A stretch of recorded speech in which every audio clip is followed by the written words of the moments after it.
La République démocratique du Congo risque d'être sanctionnée économiquement par le groupe d'action financière GAFI si le pays ne respecte pas ses engagements, alerte la CAGE.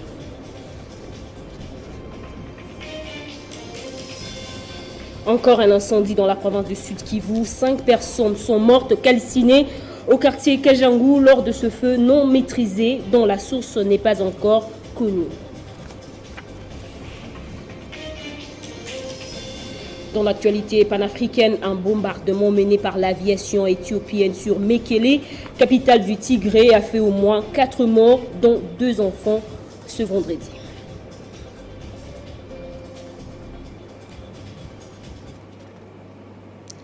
Madame, Monsieur, merci de choisir Télé 50 pour vous informer. Ouvrons ce journal avec l'alerte faite par Georges Kapiamba de l'Association congolaise pour l'accès à la justice. La République démocratique du Congo risque de subir l'isolation économique, sanction qui peut lui être infligée si elle ne remplit pas les 11 engagements pris dans le cadre du groupe d'action financière GAFI, parmi lesquels doter un siège et les moyens de fonctionnement à un mécanisme qui doit être créé pour coordonner les actions de services et organes étatiques et non étatiques qui travaillent dans la lutte contre la corruption et l'écoulage des fonds. C'est un appel vibrant lancé par la CAGE au gouvernement de la République démocratique du Congo pour que les dispositions soient prises afin de respecter les engagements pris dans le cadre du groupe d'action financière. Georges Kapiamba demande à ce que la RDC prenne des mesures qui s'imposent afin de recadrer les choses avant les pires. La déconnexion de la République démocratique du Congo de tous les systèmes financiers internationaux. L'arrêt de l'ensemble des projets ou programmes qui sont financés aujourd'hui par les institutions internationales, notamment la Banque mondiale, la BAD, ainsi que le FMI. Mais il va y avoir aussi comme conséquence que notre pays va connaître des difficultés en ce qui concerne l'octroi des visas. Donc, l'octroi des visas va être subordonné à plusieurs conditions parce que nous serons considérés comme une plaque tournante des activités criminelles qui consistent à assurer le blanchiment des capitaux et le financement du terrorisme. Donc, il est plus qu'urgent que le gouvernement prenne des mesures qui s'imposent et aussi en donnant des moyens de fonctionnement nécessaires à la CNRF, qui est la cellule nationale des renseignements financiers. Parce que si cela n'est pas fait d'ici fin septembre, rassurez-vous qu'au mois d'octobre, la RDC va être placée sur la liste grise et à ce moment-là, toutes les conséquences socio-économiques vont s'en suivre et ça ne sera pas bon pour le peuple congolais. En cas de non-respect de ces engagements, que risque la République démocratique du Congo? Georges Kapiamba, d'un ton déçu, a profité de l'occasion pour faire savoir que la CNRF, qui est un organe technique de la RDC, ne bénéficie d'aucun accompagnement financier pour son fonctionnement. Un cri d'alarme contre le ministère des Budgets, ministère qui, selon lui, bloque les fonctionnements des choses. Processus électoral à moins d'une année des élections, les experts de l'ONU doutent de l'organisation et de la tenue de ce processus dans les délais constitutionnels en République démocratique du Congo. Ils l'ont fait savoir dans un rapport de plusieurs filières des Nations Unies et publié récemment. Les experts des Nations Unies doutent de la tenue des élections présidentielles et législatives en République démocratique du Congo prévues l'année prochaine. C'est dans les rapports de l'ONU publiés ce 24 août dans une dépêche d'Afrique Intelligence que ces experts l'ont fait savoir. Selon ces derniers, plusieurs défis expliquent que cette crainte et scénarios sombres sont prévisibles. Le premier défi, selon ce rapport, est d'ordre sécuritaire à l'est du pays où opèrent toujours certains groupes armés, dont les M23 et les ADF.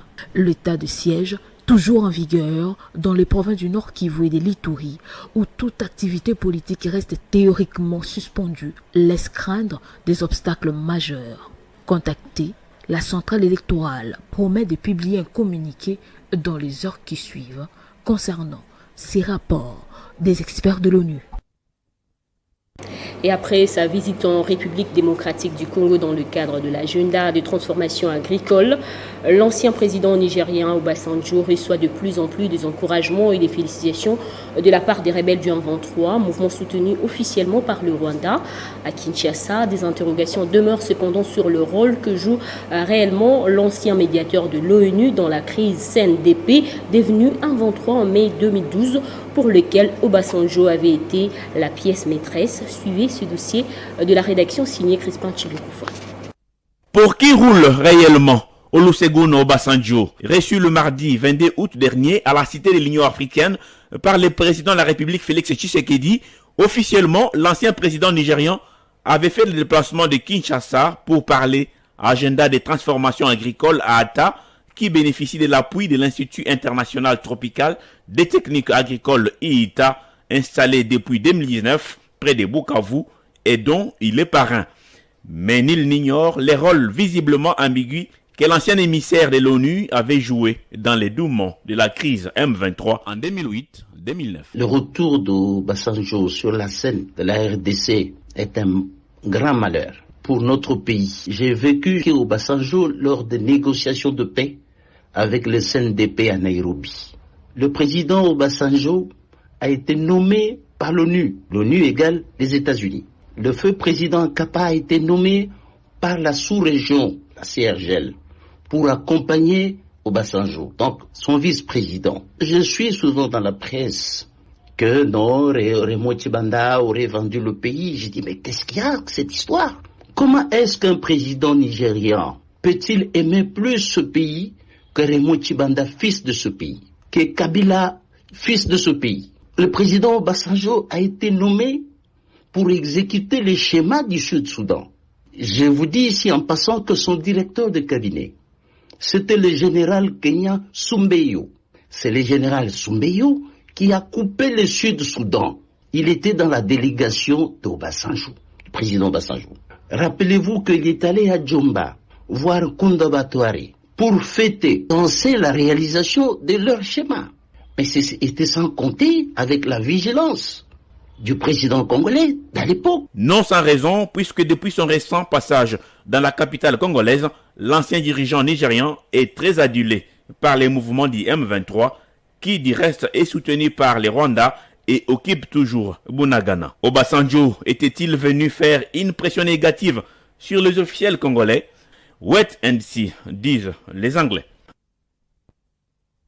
Au Sud Kivu, 5 personnes d'une même famille sont mortes calcinées dans un incendie qui s'est déclaré la nuit de jeudi à vendredi sur l'avenue Ruvumba au quartier Kajangu dans la commune de Kadutu à Bukavu. L'origine du feu reste jusque-là inconnue selon les témoignages de riverains. Des chaises, des lits, des tôles devenues des amas de décombres, voilà ce qui reste dans cette maison où vivaient 5 personnes, toutes calcinées, dans cet incendie qui s'est déclaré la nuit de jeudi à vendredi sur avenue Ruvumba au quartier Kajangu dans la commune mère de Kadutu. Parmi les victimes figure le père de la famille, sa femme encore enceinte et 3 enfants. Selon les témoins, le fait s'est déclaré vers 1h et l'origine reste un mystère. Encore sous le choc, ses proches de la famille racontent. À 1h du matin, il y a eu le fait, on ne sait pas l'origine. On a entendu des cris dans la maison, la femme qui a crié une seule fois, elle n'a plus ajouté. Alors on était alertés, on s'est précipité pour poser la question de savoir qu'est-ce qui ne va pas. Mais on a trouvé les faits, il n'y avait plus moyen d'atteindre personne à l'intérieur. Le responsable qui est d'abord victime, sa femme enceinte, puis 2 garçons, il y avait Marcelin Chiza, 8 ans. Il y a aussi la deuxième victime, c'est une fille qui s'appelle au nom de Martha. En attendant la cérémonie d'enterrement prévue ce samedi, les corps des victimes ont été tirés des décombres par une équipe de la Croix-Rouge et transférés à la morgue de l'hôpital provincial de Bukavu. Le gouverneur militaire du Nord Kivu a procédé à la pose de la première pierre pour la construction d'une nouvelle prison centrale de Goma appelée Munzende. Selon le lieutenant-général Constant Dima, ce projet s'inscrit dans le cadre de la vision du président de la République qui veut humaniser et améliorer les conditions carcérale. Précision avec Pachikou Kavundama. C'est depuis le mois de janvier 2021 que le processus du projet de la délocalisation de la prison centrale de Goma avait commencé au niveau du ministère de la Justice. Et c'est en date du 16 juillet 2022 qu'un contrat a été contresigné entre la RDC, représentée par la ministre d'État et ministre de la Justice, et la société BBA, attendue par la Branding Business Association, pour la construction de la prison moderne de Goma, d'une capacité initiale de plus ou moins 3000 détenus, a fait savoir le chef de la division provinciale de la justice Berthe Tchekanabo. La société BBA, selon les prescrits du contrat si évoqué, contresigné avec la République démocratique du Congo, s'engage à céder à l'État congolais son site et la République démocratique du Congo, représentée dans ce contrat par le ministère de la Justice garde des Sceaux, pour sa part, s'est engagé à céder à la société BBA par compensation ou par échange la concession de la prison centrale de Goma Munzenze. C'est le gouverneur du Nord Kivu, le lieutenant général Constant Ndima, qui a fait la pose de la première pierre pour la construction de cette prison centrale de Goma à Sake. Point le besoin de rappeler que la prison centrale de Goma ne répond plus à sa mission principale, à savoir la rééducation et la réinsertion sociale des détenus. De la surpopulation carcérale aux mauvaises conditions de détention en passant par la vétusté de ces infrastructures. Rarement dans la ville de Kinshasa pour parler de ce constat effectué par nos reporters dans les communes de Ngaba et de Makala. Les rues de ces communes sont délabrées et remplies d'immondices. Un appel est lancé aux autorités municipales pour trouver une solution, mais aussi aux habitants de s'approprier de l'opération Kinbopeto du gouverneur de la ville. Quoi auraient servi les opérations telles que Kin Bopeto, Kinshasa Zéro Trou, Chilejelu, Kin Elinda et bien d'autres? C'est autant de questions que se posent les habitants de la commune de Makala, précisément au quartier Kabila, à Kimwenza, où la fraternité se consolide entre la population et la salubrité. Ici, le bourgmestre de la commune est indexé. Nous demandons à notre gouvernement de voir cette situation parce que nous en avons marre. C'est vrai, nous entendons parler de Kinbopeto, mais pour nous, Kinbopeto n'a jamais existé. C'est comme un mythe qui n'a jamais eu son accomplissement. Nous demandons aussi à notre gouvernement d'aller voir chaque bourgmestre, de voir chaque personne responsable de chaque commune. Parce que là, ils ne font rien.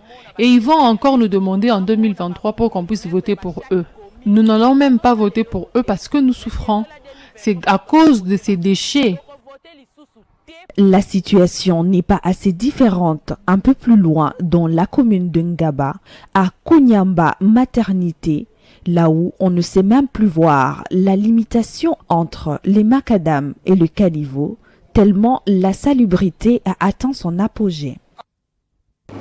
L'ONG Génération Congo Nouveau a décerné un prix d'excellence au directeur général de l'Espace 50, Jean-Marie Kassamba, un prix qui a fait l'objet d'une émission diffusée sur nos antennes ce vendredi. Les organisateurs de cet événement depuis plusieurs années ont reconnu en lui des valeurs dans son métier susceptibles de changer positivement l'histoire du pays. Congo Nouveau, c'est d'abord une vision, comme son nom l'indique. Son initiateur lutte contre la disparition de la classe élitiste en République démocratique du Congo. Ce vendredi, son dévolu a été jeté à l'endroit de Jean-Marie Kassamba, directeur général de l'Espace 50 et président des journalistes de Kinshasa. La génération Congo Nouveau a toujours suivi de très près la carrière de ce patron d'entreprise et a été impressionné par son sens managérial liant rigueur, beauté et efficacité. Avec beaucoup d'émotion et humilité, Jean-Marie Kassamba a accepté son élévation au rang de grand manager du trophée Afrique Paradis de l'ONG Génération Congo Nouveau, de Richard Kamikalele, avocat de son État et idéaliste d'un Congo meilleur. Sur le diplôme d'honneur et de mérite, l'on peut lire que les milliers de jeunes de la Génération Congo Nouveau, ASBL, vous magnifient pour la révolution de la télévision que votre management éclairé a implémenté en République démocratique du Congo. Le PKGL a procédé à la remise des engins roulants pour le transport et d'autres ustensiles pour la conservation du lait. Les sous-projets œuvrant dans le secteur laitier ont été bénéficiaires de ce matériel afin que les activités de leur mini-laiterie, longtemps suspendues, soient opérationnelles. Le vice-gouverneur de la province du Tanganyika a présidé cette cérémonie devant quelques membres du gouvernement et de l'administration provinciale et toutes les parties prenantes de ce projet. Au total, 20 tricycles et d'autres matériels de production de lait ont été remis aux bénéficiaires de ce projet PKGL. Massamba Ferdinand, vice-gouverneur de la province du Tanganyika, a procédé à cette remise afin de permettre aux 10 mini-laiteries construites dans le cadre de ce projet en province d'être opérationnelles. Il appelle les bénéficiaires à un sens de responsabilité dans l'usage de ce matériel, tout en félicitant la coordination du PKGL Tanganyika qui n'a cessé de faire preuve de bravoure. Je félicite le responsable du PKGL, la brave dame et madame le coordinateur ici présentes pour le travail accompli en faveur des filles et fils du Tanganyika. Et je profite pour exhorter en fait les différents bénéficiaires de ces matériels à les utiliser de manière responsable en fait de participer efficacement au développement de la province du Tanganyika. Les bénéficiaires de ce matériel auront de quoi assurer la conservation et le transport de leurs produits. Nous avons doté de matériel qui vont servir beaucoup plus à la conservation, d'évacuation aussi. Par évacuation, nous parlons de transport. Même la plus belle femme du monde ne peut donner que ce qu'elle a. Et nous, à notre niveau, avec les moyens du projet, nous avons pensé que le tricycle feront l'affaire pour l'évacuation des produits agricoles. Au sortir de la cérémonie, chaque bénéficiaire a récupéré le matériel lui remis en attente des résultats probants des activités menées sur le terrain. Après les groupements Mousso-Kanda, la gouverneure intérimaire du Lualaba, Fifi Masuka, a poursuivi son itinérance dans le groupement Mushima. Sur place, la gouverneure a annoncé les débuts de construction de plusieurs infrastructures de base.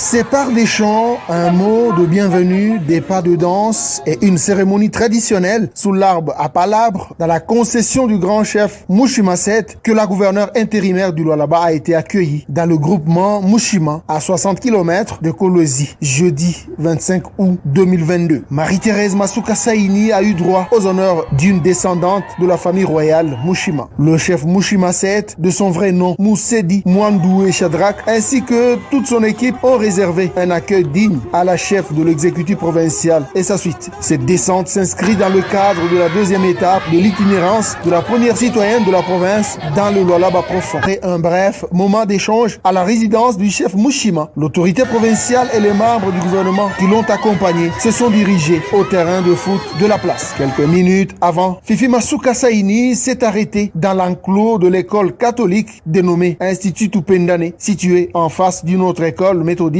Epé Mushima. Touchée par l'état de délabrement avancé de ces infrastructures, la gouverneure AI du Lualaba s'est entretenue avec les chefs de ces structures éducationnelles. Elle a rendu un vibrant hommage au chef de l'État pour la considération qui ne cesse de manifester à l'endroit de la population du Lualaba profond. Tunekala miaka mingi na bapresident mingi mushakona banamitumia muntu kwa kumyangaria.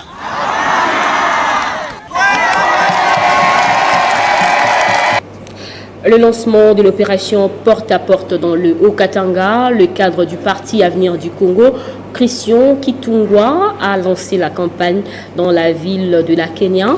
Finalité, faire réélire Félix Tshisekedi comme président en 2023 par les biais des adhésions massives.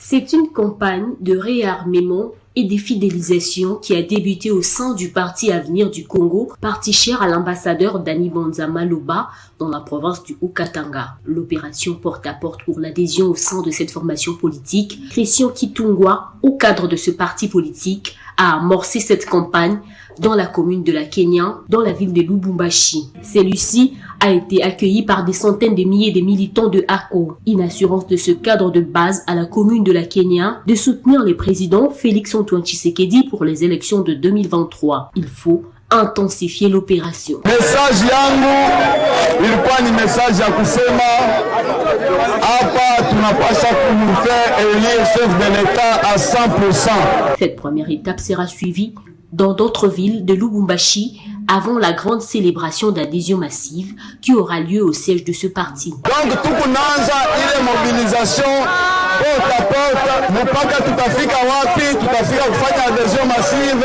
au siège yetu. Haina vile. C'est dans un climat de parfaite satisfaction que se clôturait cette manifestation. Installation de la coordination de Lukunga de l'avenir de la nation congolaise, la nouvelle structure d'accompagnement électoral du chef de l'État se bat bec et ongle pour une réélection sans faute de Félix Tshisekedi lors des scrutins de 2023. Commentaire de Gaëtan Koubourandi. C'est à pas de géant que cette structure d'accompagnement électoral du chef de l'État prend ses racines à Kinshasa. En un temps record, elle conquiert déjà les coins de la capitale. Comme annoncé, l'avenir de la nation congolaise a installé sa coordination de Lukunga, une nouvelle antenne chargée de porter la voix des actions de Félix Antoine Tshisekedi afin de lui assurer une majorité écrasante à Kinshasa lors des prochaines élections. Réunis dans la salle polyvalente Emmanuel de l'UPN, Papi Kongolo, coordonnateur national de l'ANC, a prêché les nouveaux cadres, les fils rouges à suivre. Le but de cette implantation à Lukunga, c'est une structure d'accompagnement électoral au chef de l'État. ANC, cela veut dire avenir de la nation congolaise. Surtout l'accompagnement électoral qui va soutenir le chef de l'État aux élections de 2023. ANC, c'est l'avenir. Nous appelons tous les jeunes de Lukunga de venir soutenir le chef de l'État. La nouvelle coordination s'est montrée rassurante et prête à relever les défis de l'élection qui se présentent à elle. Des jeunes ont été appelés à rejoindre ce nouveau mouvement de masse. Vraiment, je suis très heureuse pour la journée d'aujourd'hui. C'est un plaisir pour moi et c'est une charge. C'est le travail qui commence. Après Lukunga, l'avenir de la nation congolaise attend s'attaquer dans les tout prochains jours à d'autres districts et communes de Kinshasa. L'agence congolaise de grands travaux a totalisé ce vendredi 26 août 14 ans d'existence. Pour cette célébration, une rencontre entre agents a eu lieu en la salle Garamba du bâtiment Tembe na Tembe, occasion pour la hiérarchie de cette entreprise de présenter aux agents le plan stratégique de développement 2020-2024 révisé de l'entreprise. En 4 ans, l'agence congolaise de grands travaux a grandi. Médard Ilunga, son directeur général, se félicite du travail abattu dans les développements des infrastructures. La CGT, ses grands bureaux d'ingénierie du pays. Aujourd'hui, 14 ans après, l'agence congolaise des grands travaux est en train réellement de grandir.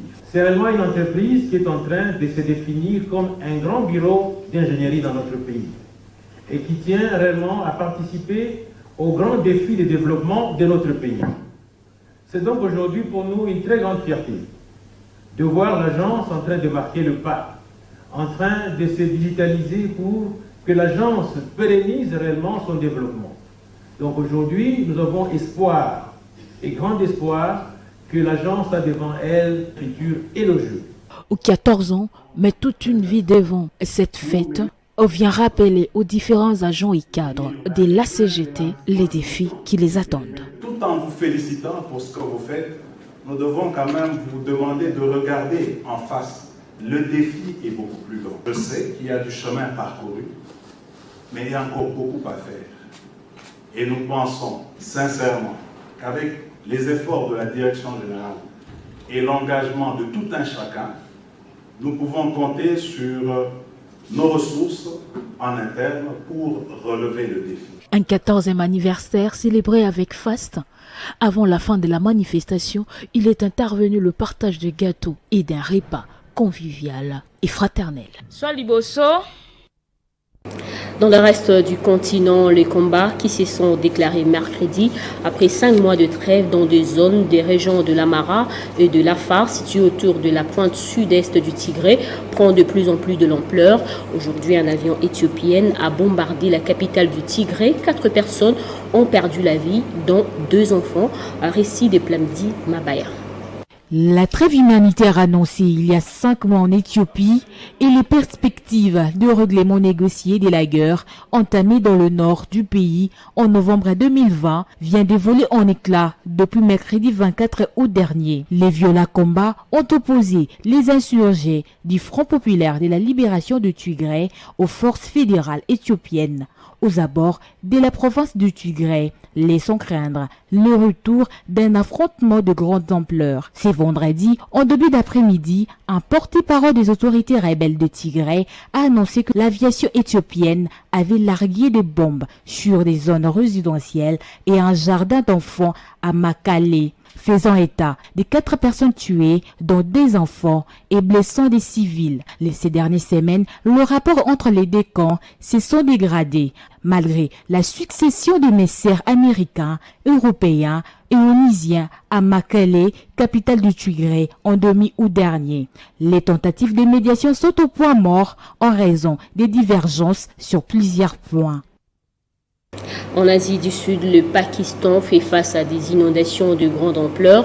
En 3 semaines, il est tombé l'équivalent de 60% de la moyenne annuelle de pluie de mousson dans le pays. Plus de 900 personnes ont été tuées depuis un mois. Héritier Tambour nous en parle. Des fortes pluies ont encore frappé hier une grande partie du Pakistan, faisant au moins une douzaine de morts, dont 9 enfants selon les autorités. C'est depuis le mois de juin que ce pays est secoué par de fortes pluies de mousson, causant au séjour au total plus de 900 personnes décédées et touché plus de 30 millions d'habitants, a annoncé vendredi le gouvernement pakistanais. À cet effet, l'état d'urgence a été décrété hier au pays, en proie à des pluies de mousson d'une intensité exceptionnelle. La mousson, qui dure habituellement de juin à septembre, est essentielle pour l'irrigation des plantations et pour reconstituer les ressources en eau du sous-continent indien. Mais elle apporte aussi chaque année son lot de drames et de destructions. On termine avec la culture. Début vendredi par Kinshasa de la tournée de projection du film L'Empire du silence du réalisateur belge Thierry Michel, couplé d'une conférence de presse tenue au centre Wallonie-Bruxelles. Ces films documentaires qui relatent l'histoire de 25 dernières années de la tragédie congolaise interpellent sur des atrocités restées impunies tant par l'opinion nationale que par la communauté internationale. Témoignages des rescapés et d'autres observateurs, c'est le contenu de ce film qui présente des faits vécus mais étouffés. Rompre avec le silence, c'est le vœu de Thierry Michel. Durant 25 dernières années, le réalisateur belge a eu à sillonner la République démocratique du Congo, de Kinshasa à Bukavu, Goma, traversant le majestueux fleuve Congo pour Kisangani, Mbandaka et Kananga afin de reconstituer le puzzle d'une histoire atroce. L'Empire du silence, à l'en croire, est un outil essentiel à titre de plaidoyer.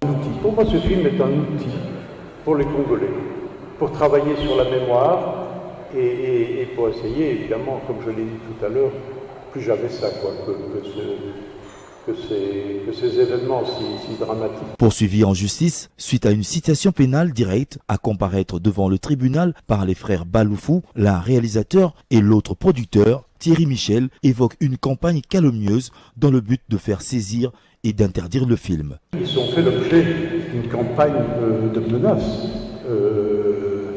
et de diffamation pour essayer d'empêcher cette projection d'avoir lieu. Soutenu les ONG de défense des droits de l'homme et associations de la société civile locale, ainsi que celles des journalistes à l'échelle internationale, l'Empire du silence est attendu en projection dans d'autres villes du pays, notamment à Goma, à Kisangani, à Lubumbashi et à Kananga.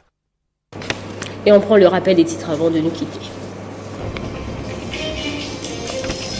La République démocratique du Congo risque d'être sanctionnée économiquement par le groupe d'action financière GAFI si le pays ne respecte pas ses engagements, alerte la CAGE.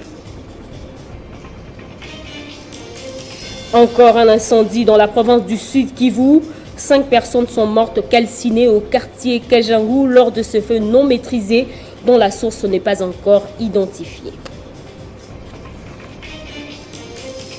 Dans l'actualité panafricaine, un bombardement mené par l'aviation éthiopienne sur Mekele, capitale du Tigray, a fait au moins 4 morts, dont 2 enfants, ce vendredi. Merci de votre fidélité à l'Espace 50. Cette édition est complètement terminée.